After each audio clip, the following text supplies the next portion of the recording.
دوستوں نے مختلف ممالک سے ملکوں سے میرے لیے دوائیں بھیجی ہیں. میں ان کا شکریہ ادا کرتا ہوں. اللہ ان کو جزائے خیر عطا فرمائے اور اللہ ان کے رزق و مال میں برکتیں عطا فرمائے، کیونکہ یہ قاعدہ ہے من لم یشکر الناس لم یشکر اللہ. جو بندے کا شکر نہ کرے وہ اللہ کا بھی شکر نہیں کرتا. یہ ان کی مہربانی ہے کہ صرف محبت کیا ہے، یہی اللہ کے حرم سے محبت ہے. اس درس قرآن کی برکت سے ان کو محبت ہے. اور یہ جو اللہ کے لیے محبت ہے نا، اس کا اتنا بڑا مقام ہے، اتنا بڑا مقام ہے کہ آپ یاد رکھیں کہ ایک بندہ جا رہا تھا، اللہ نے ایک فرشتے کو بھیجا. اس نے آ کے اس سے پوچھا ابھی کہاں جا رہے ہو؟ انہوں نے کہا فلاں بندے کو ملنے کے لیے. انہوں نے کہا کیوں؟ انہوں نے کہا اللہ کے لیے، مجھے اس سے اللہ کے لیے محبت ہے. انہوں نے کہا اس کے علاوہ تمہیں اور تو کوئی غرض نہیں ہے اس سے ملنے کی؟ انہوں نے کہا حضرت کوئی غرض نہیں. فرشتہ بھی انسان کی شکل میں تھا. انہوں نے کہا میں اس سے خالص اللہ کے لیے محبت کرتا ہوں. تو اس نے کہا پھر یاد رکھو میں بھی فرشتہ ہوں، مجھے اللہ نے بھیجا ہے کہ میں نے بھی تمہیں اپنا محبوب بنا دیا. اور یاد رکھیں صحیح حدیث میں ہے اللہ قیامت میں حکم دیں گے کہ جو شخص کسی سے محبت کرتا تھا، چاہے ایک مشرق میں ہو ایک مغرب میں ہو، وہ کہاں سامنے سب آگے آ جائیں. جب وہ آگے آ جائیں گے تو اللہ فرمائیں گے چونکہ تم میرے لیے محبت کرتے تھے، تمہاری محبت خالص میرے لیے تھی، آج میں بھی تمہیں اپنے عرش کے سائے میں جگہ دیتا ہوں جس کے علاوہ کوئی سائے ہی نہیں. اس لیے ہمیشہ یاد رکھیں کہ یہ جو کسی دین والے سے، قرآن والے سے، حدیث والے سے، تبلیغ والے سے محبت ہوتی ہے خالص اللہ کے لیے ہوتی ہے. کیوں؟ کیا اور کیا غرض ہے آپ کو؟ یعنی میں تو حقیقت یہ ہے کہ بعض اوقات حیران ہوتا ہوں کہ ایسی دنیا میں لوگ موجود ہیں. ایک بیٹی نے، لڑکی نے میسج کیا، انہوں نے کہا کہ میں آپ کی بیماری کا سن کے باقاعدگی سے روزانہ روزہ رکھتی ہوں تاکہ افطار کے وقت آپ کے لیے دعا کر سکوں، اور مجھے جو اللہ توفیق دیتا ہے وہ اس دن صدقہ بھی کرتی ہوں. اب پتہ نہیں بچی کون ہے، کہاں سے ہے. بہرحال اللہ تبارک و تعالیٰ ان کو دنیا و آخرت میں جزائے خیر عطا فرمائے.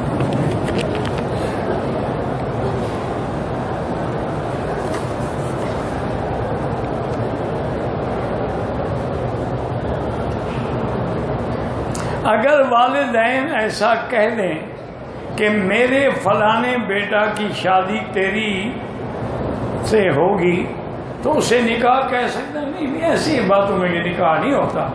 نکاح یہ ہوتا ہے کہ لڑکی کا والد جو ہے جب تک لڑکی بالغ نہیں ہے تو اس کو کسی سے نکاح کر دینے کا اختیار ہے، لیکن جب لڑکی بالغ ہو جائے اس کو بھی اختیار ہے وہ نکاح توڑ دے یا قائم.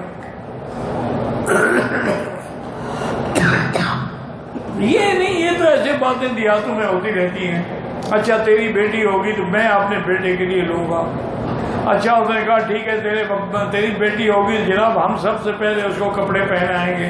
یہ باتیں ہاں اگر باقاعدہ نکاح کی نیت سے وہ کہے وہ ہو جائے گا.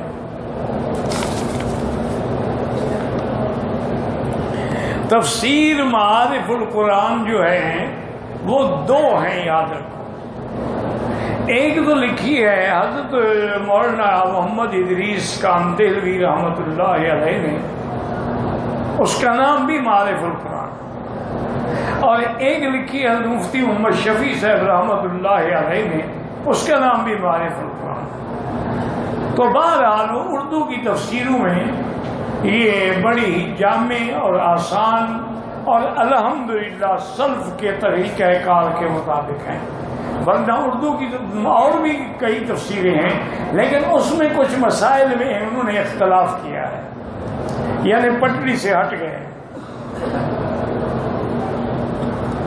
کہتے جی میں انڈیا سے ہوں، میرے بچوں کے امتحان اللہ کامیاب فرمائے۔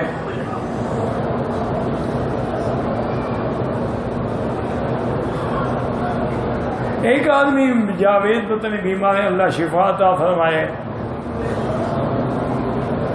کہتے جی انڈیا میں سپریم کورٹ نے خودکشی کرنے کی اجازت دے دی ہے، سپریم کورٹ کے اختیار میں تھوڑا ہے، زندگی اللہ کی ہے سپریم کورٹ کی ہے، خودکشی کرنا حرام ہے، اسلام کے نقطۂ نظر سے یہ فیصلہ غلط ہے، باقی قانون جانے وہ جانے۔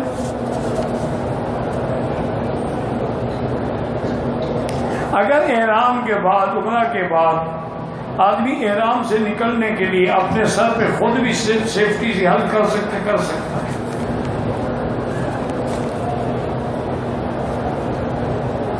عمرے کے طواف کے دوران اگر جماعت کھڑی ہو جائے بالکل نماز پڑھیں، کیوں؟ کوئی دم نہیں ہے، کیا یہ کوئی دم ہے کہ بھی اللہ کی نماز کے لیے تم نے طواف روکا ہے؟ نفل طواف کے درمیان، نفل طواف ہو یا کوئی ہو، اگر نماز فرض ہے تو طواف روک کے پہلے نماز پڑھے، ہاں باقی نفلی نماز نہیں پڑھے گا جب تک طواف ختم نہ کرے۔ کوئی آدمی معذور ہے، پاؤں میں چھالے پڑنے سے زیادہ نہیں چل سکتا، اور نیچے طواف کر سکتا، ہاں کر سکتا، کیوں نہیں کر سکتا؟ باقی قانونی طور پر یہ آج کل کام کی وجہ سے رکاوٹ ہے، وہ اللہ جانے، مسئلہ تو کوئی منع نہیں۔ محرم احرام کی حالت میں جب دونوں نے طواف کر لیا، صفا مروہ دوڑ لی، تو اب ایک دوسرے کا حل کر سکتے ہیں۔ اب گویا احرام سے نکلنا ہے، احرام کے کام تو پورے ہو گئے نا۔ احرام کے نکلنے کے لیے کم سے کم سر کے جتنے بال ہیں ان کا 1/4 حصہ کٹ جائے، یعنی چوتھا حصہ کٹ جائے۔ یہ ٹک لگاتے ہیں دم آ جاتی ہے۔ عمرے کی صفا مروہ دوڑنے کے بعد حل کرانے میں کتنی دیر کر سکتا ہے؟ کوئی حل نہیں، لیکن افضل یہ ہے جلدی کرے، ورنہ احرام میں رہ جائے، ایک دن کے بعد حل کرائے، لیکن احرام نہیں کھولے گا۔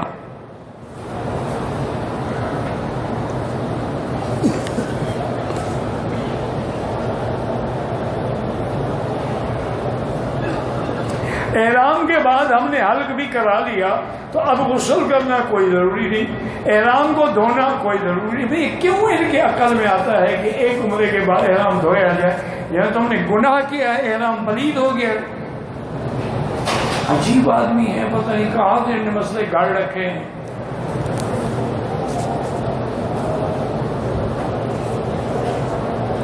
میرے والدین حیات ہیں، ایک بھائی بھی حیات ہے، مگر ذہنی طور پہ کمزور، اللہ شفا تھا، ان میں عمرہ کر سکتے ہیں۔ حرم کی حدود میں سگریٹ استعمال کر سکتے ہیں، وہ تو ڈبل حرام ہو جائے گی۔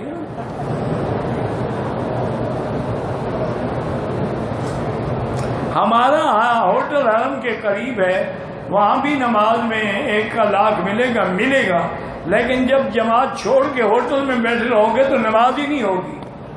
لا صلاۃ رجال المسجد الا فی المسجد، سب حدیثوں پہ نظر ہونی چاہیے، ایک حدیث نہ یاد کر رہے۔ عمرے پہ آیا ہوں، میں نے امام صاحب کے ساتھ کوئی نمازیں پڑھی ہیں، صحیح بالکل۔ جب امام کے پیچھے آپ ہیں تو آپ امام کے تابع ہیں، مقیم امام ہے وہ پوری پڑھے گا، ہم بھی پوری پڑھیں گے۔ امام کے پیچھے تو آپ قصر نہیں کر سکتے کہ وہ 4 پڑھتا رہے اور تم 2 پڑھتے رہو۔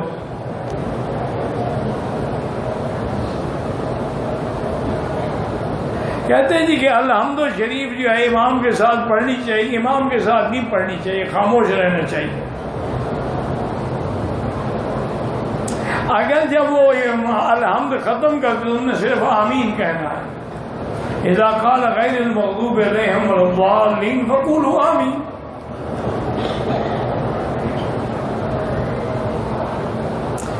نماز خفی ہو، جہری ہو، سری ہو، حنفی کے لیے فاتحہ نہیں ہے۔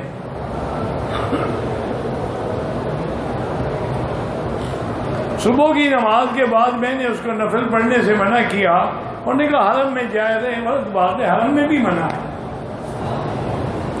وہ تو صرف حنابلہ کہتے ہیں کہ اگر نماز ایسی ہے جو ذوات الاسباب، یعنی مثلا طواف کیا ہے 2 رکعت ہیں اور جانا بھی ہے، وہ کہتے ہیں پڑھ لے تو ہو جائے گا، مطلب وہ بھی یہی کہتے ہیں افضل یہی ہے کہ مکروہ وقت کے بعد پڑھو، الفاظ سے عمرہ ہو جائے گا، ہو جائے گا۔ مسجد عائشہ سے بار بار عمرہ ہاں ہو سکتا ہے۔ پتہ نہیں شیعہ کے گھر میں مزدوری کر سکتے ہیں، مزدوری تو کافروں کی بھی کر رہے ہو، تو شیعہ کی کافروں کے تو کیا ہو جائے گا نا؟ اور کس کی مزدوری ہے؟ کافروں کی نہیں کر رہے، کس کی کر رہے ہو؟ کر سکتے ہو جی۔ جب مؤذن حی علی الصلاۃ پڑھے تو نمازی کو اس کے ساتھ ہی ہاں حی علی الصلاۃ پہ کھڑے ہوئے یا قد قامت الصلاۃ پہ، دونوں ٹھیک ہیں۔ اگر ہم اپنے نیک اعمال دوسرے لوگوں کو بخشیں گے تو ہمیں کیا ملے گا؟ تمہیں بھی ثواب ملے گا۔ جو حج بدل کرتا ہے اس کو بھی پورے حج کا ثواب ملتا ہے۔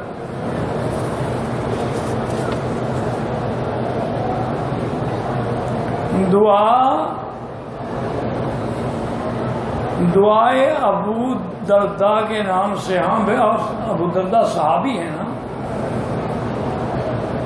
تفسیر مکی پڑھنے کے لیے بھی استاد کی ضرورت ہے۔ میری رائے یہی ہے کوئی تفسیر بہتر یہی ہوتا ہے کہ آدمی کسی استاد سے پڑھے، مطالعہ کرتے رہو، جہاں مشکل نظر آئے تو کسی استاد سے سمجھو، لیکن بہتر یہی ہے۔ ہاں اگر آپ پہلے سے پڑھے لکھے آدمی ہیں پھر ٹھیک ہے۔ بینک کو جگہ کرائے پر دینا حلال ہے، حلال تو ہے، لیکن افضل یہ ہے کہ نہ دی جائے، چونکہ ایک گناہ کے ادارے کی تعاون تو ہے نا، تعاونوا فی البر والتقوی ولا تعاونوا فی الاثم والعدوان۔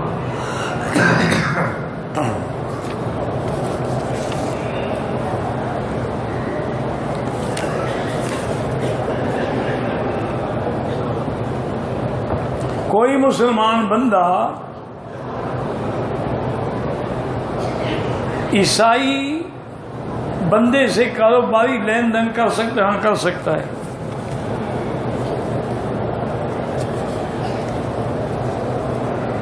کاروباری حالات بہت خراب ہیں، ایسے حالات میں کیا کریں؟ استغفار زیادہ پڑھو، اللہ مشکلیں حل کرے۔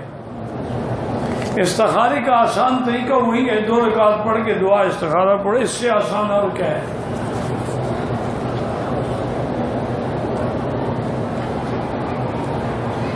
یہاں ہوٹلوں میں جو غسل خانے ہیں ان کے اندر لیٹرین بھی ہیں، ایسے غسل خانوں کے اندر غسل ہو جاتے ہیں؟ ہاں جی ہو جاتے ہیں، وہ تو آپ نے فلش کر دیا، صاف ہو گیا، کچھ بھی نہیں ہے وہاں۔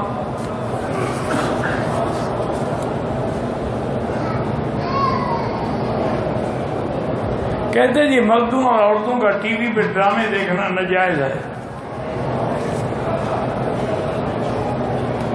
طواف اپنے لیے کرو، زندہ آدمی کے لیے ضرورت نہیں ہے، اگر معذور ہے کر سکتے ہو، کیا ہے تو بہرحال دعا کرو اللہ ثواب اس کو دے۔ کہتے ہیں جی کہ مکے والے 11 رکعت تراویح پڑھتے ہیں، بہرحال حرم میں 20 رکعت ہوتی ہے، باقی تم جانو، رمضان میں رہ جاؤ گن لینا کتنی رکعتیں پڑھتے ہیں۔ حرم مکہ ہو یا مدینے کا ہو اس میں 20 رکعت ہوتی ہیں، باقی مسجدوں میں کوئی 8 بھی ہوتی ہیں، کہیں 11 بھی ہوتی ہے، اور اپنی اپنی مرضی ہے نا، اصل مسئلہ 20 ہے۔ کہتے ہیں کہ مکے والے 3 کو طلاقوں کو 1 کہتے ہیں، یہ بھی وہ غلط کہتے ہیں، تمام ائمہ اربعہ 3 کو 3 کہتے ہیں۔ یہاں پر آپ فتویٰ لکھوا دیں، دار الافتاء سے پتہ لگ جائے گا 3 کہتے ہیں 1 کہتے ہیں۔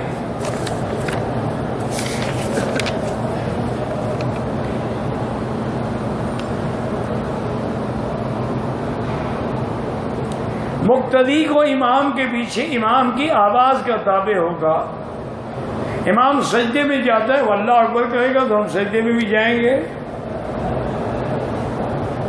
مقتدی جو ہے وہ اللہ اکبر کا انتظار کرے گا۔ جب امام اللہ اکبر کہے گا پھر سجدے میں جائے گا.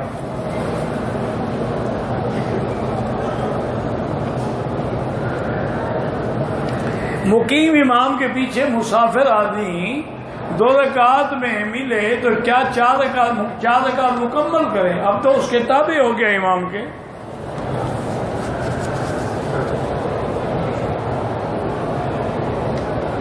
دعوت تبلیغ کا جو کام کر رہے ہیں اللہ قبول فرمائے، یہ بہت بڑا کام ہے.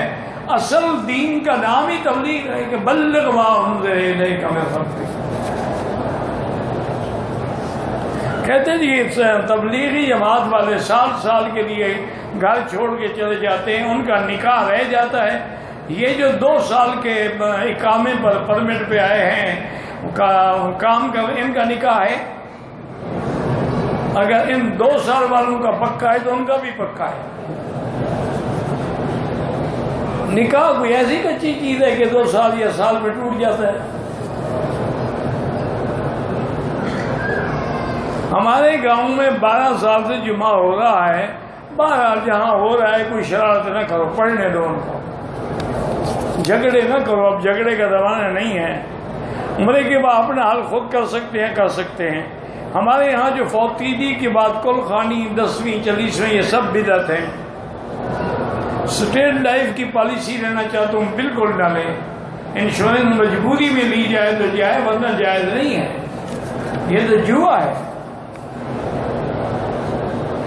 میں پاکستان میں انعامی بانڈ خریدنا چاہتا ہوں. مجھے نہیں پتا انعامی بانڈ کے کیا شرائط ہوتے ہیں. کسی عالم سے پوچھو جو وہاں رہتے ہوں.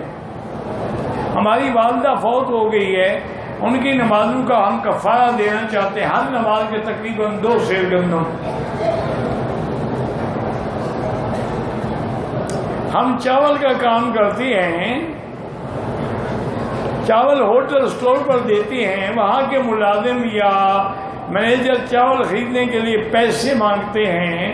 نہیں دینے چاہیے، تو رشوت ہی ہے نا.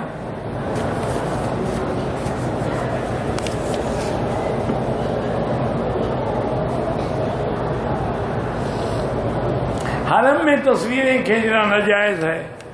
ہر جگہ ناجائز ہے. حرم میں کیا ہے؟ پرفیوم لگا کے نماز ہو جاتی ہے. ہاں جی ہو جاتی ہے. میں نے اپنے تمام بیٹیوں کے نام طواف کیا ہے. بہرحال اللہ قبول کرے، ورنہ نہیں ہوتا ہے. طواف تب ہوگا جب ضرورت ہو. وہ معذور ہے یا غریب ہے، نہیں آ سکتے، وجہ ہے، ایسے نہیں. بہرحال کیا ہے، اللہ ضائع نہیں کریں گے.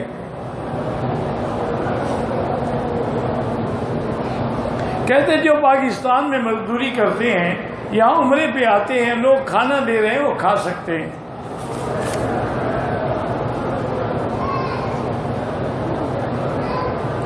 ایک عورت نے عمرہ کیا، صفا مروہ نہیں کیا، بھی کیا، قصر نہیں کیا. 4 دن کے بعد دوبارہ عمرہ کیا، پھر قصر کیا. بہرحال یہ ہے کہ اگر پیسے والی عورت ہے تو ایک دم دے، نہیں تو اللہ قبول کرے دوسری دفعہ تو اسے قصر کرا ہی دیا ہے.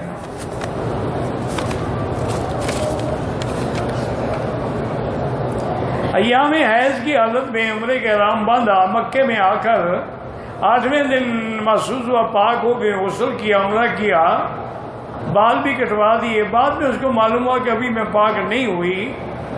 مدینہ منورہ سے باہر وہ ایک دم ادا کرے. اس کو انتظار کرنا چاہیے تھا نا.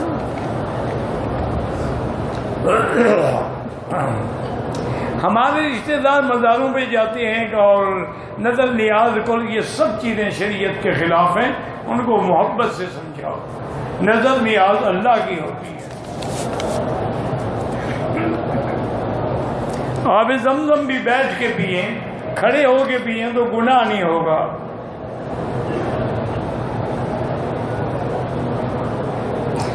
میری بھانجی نے احرام میں آئے لیکن حیض آ گیا تو احرام کھول دیا. بہرحال عورت کا کوئی احرام نہیں ہوتا، وہ اپنے آپ کو احرام میں سمجھے. جب پاک ہو جائے تو عمرہ کرے، لیکن اگر پہلے وہ اپنے ملک چلی جاتی ہے پھر دم ادا کرے.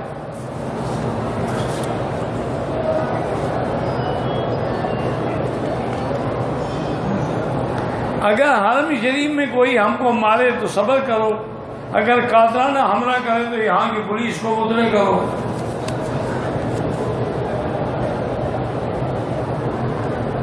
میں ملتان ایئرپورٹ سے احرام نہ باندھ سکا، احرام کی چادریں بیگ میں تھی، جدے سے باندھا دم پڑ گئی۔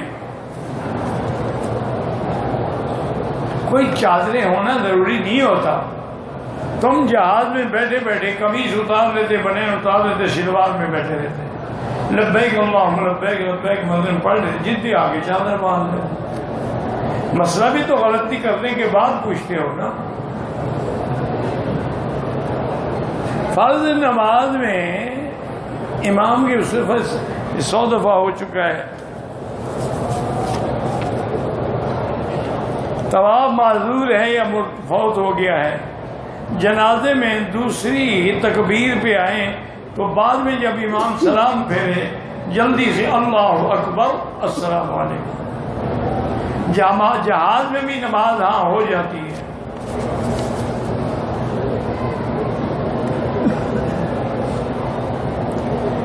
مدینہ منورہ میں ایک آدمی نے کہا کہ مسجد ایسے سے مراد نہیں ہوتا، ان کا نہیں ہوتا ہوگا، بہرحال احناف کا اور شفافی کا ہوتا ہے۔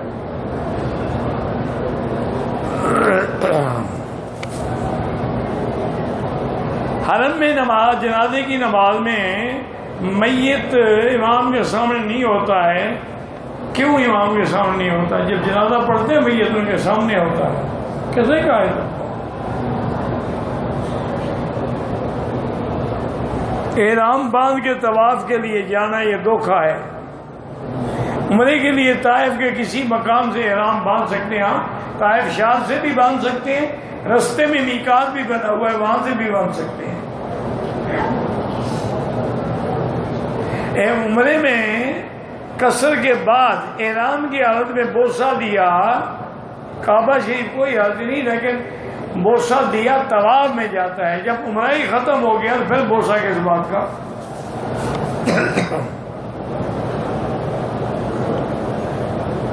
تین چکر کے بعد عورت کی طبیعت خراب ہو گئی، احرام کھول دیا، دم بھی آئے گا، عمرہ بھی تو کرواؤ نا اس کو دوبارہ۔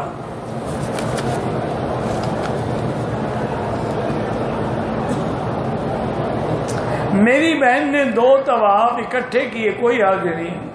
پاؤں میں چھالے ہیں، جوتا پہن کے طواف ہاں کر سکتے ہیں، غسل کے بجائے وضو کر کے احرام پہن سکتے ہیں۔ غسل سنت ہے، کرو تو اچھا ہے، نہ کرو تو ضروری نہیں۔ اگر طواف کے دوران پہلے 2 چکروں میں کندھا نہیں نکالا تو چلو باقی 5 میں تو نکال لو۔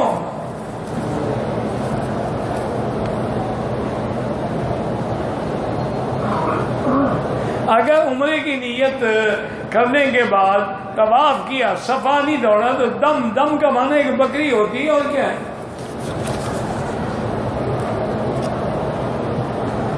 جو فوت ہو گئے ان کے لیے عمرہ ہو سکتا ہے۔ اگر کوئی حیات ہے لیکن معذور ہے، معذور نہیں ہے، اسے وصیت کی ہے، پھر ہو سکتا ہے۔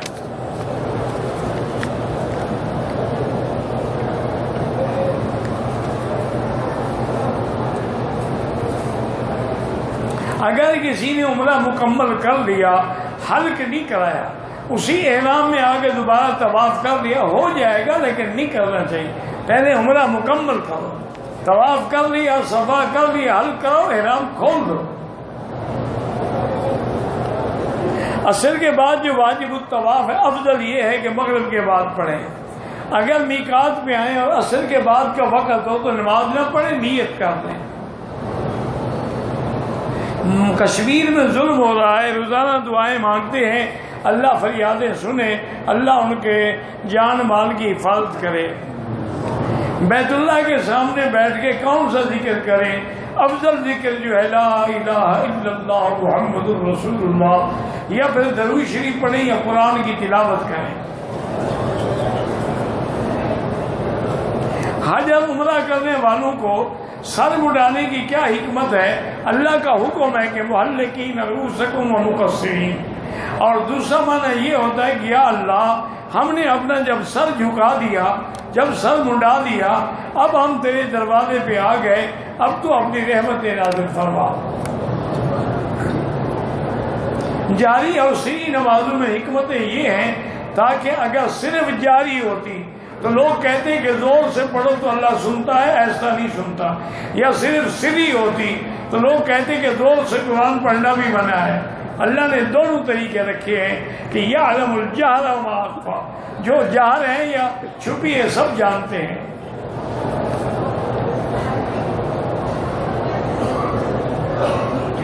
فتاوی علماء البلد الحرام میں لکھا ہے، وہ مجھے بھی دکھائیں وہ فتاوی۔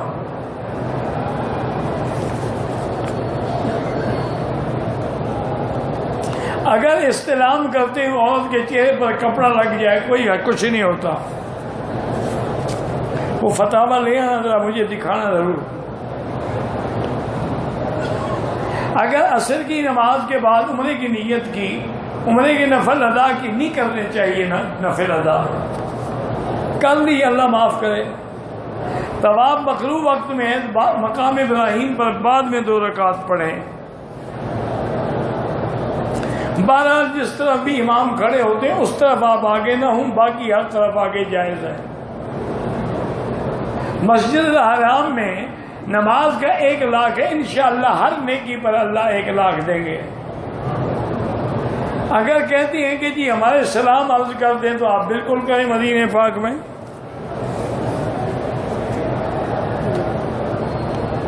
بہرحال اگر کوئی دین کا کام ہے، درس ہے، تبلیغ ہے، تقریر ہے، اس کو محفوظ کر کے لوگوں کو پہنچایا جاتا ہے، وہ جائز ہے۔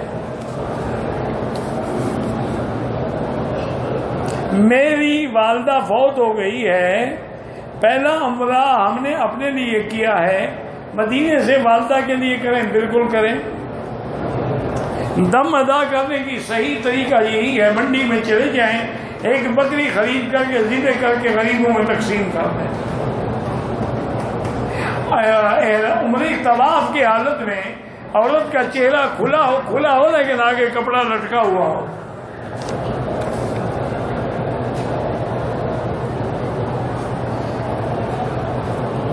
بیگ میں چھپا کر زمزم لے جا سکتے ہیں، تم جانو تو جہاز والے جانے۔ احرام میں پتہ نہیں کیا ہے، نفل پڑھے جا سکتے ہیں، پتہ نہیں، مجھے سمجھ نہیں آئی کیا لکھا، واللہ اعلم۔ ربنا تقبل منا انک انت السمیع العلیم وتب علینا انک انت التواب الرحیم۔ اللهم انت ربي لا اله الا انت الاحد الصمد الفرد الذي لم يلد ولم يولد ولم يكن له كفوا احد۔ اللهم فرج هم المهمومين، نفس كرب المكروبين، واقض الدين عن المدينين، واشفنا واشف مرضانا ومرضى المسلمين۔ اللهم فك اسر الواسورين برحمتك يا ارحم الراحمين۔ یا الہ العالمین، بیماروں کو شفا عطا فرما، بے حیاؤں کو حیا عطا فرما، بے اولادوں کو اولاد صالح عطا فرما، جن کی لڑکیاں ہیں ان کے رشتے آسان فرما، قرض داروں کے قرض عطا فرما۔ یا اللہ حرمین الشریفین کو قیامت تک ہر فتنے سے، ہر جھگڑے سے محفوظ فرما۔ یا الہ العالمین، مسلمان جس ملک میں ہیں، فلسطین میں ہیں، کشمیر میں ہیں، عرب میں ہیں، عجم میں ہیں، ان کی جان مال اور عزت کی حفاظت فرما۔ یا اللہ جتنے دین کے ادارے ہیں، مساجد ہیں، مدارس ہیں، ان کی حفاظت فرما۔ یا اللہ دین کے کام کرنے والوں کی حفاظت فرما۔ یا اللہ دین کا نام لینے والوں کی حفاظت فرما۔ ربنا تقبل منا انک انت السمیع العلیم وتب علینا انک انت التواب الرحیم۔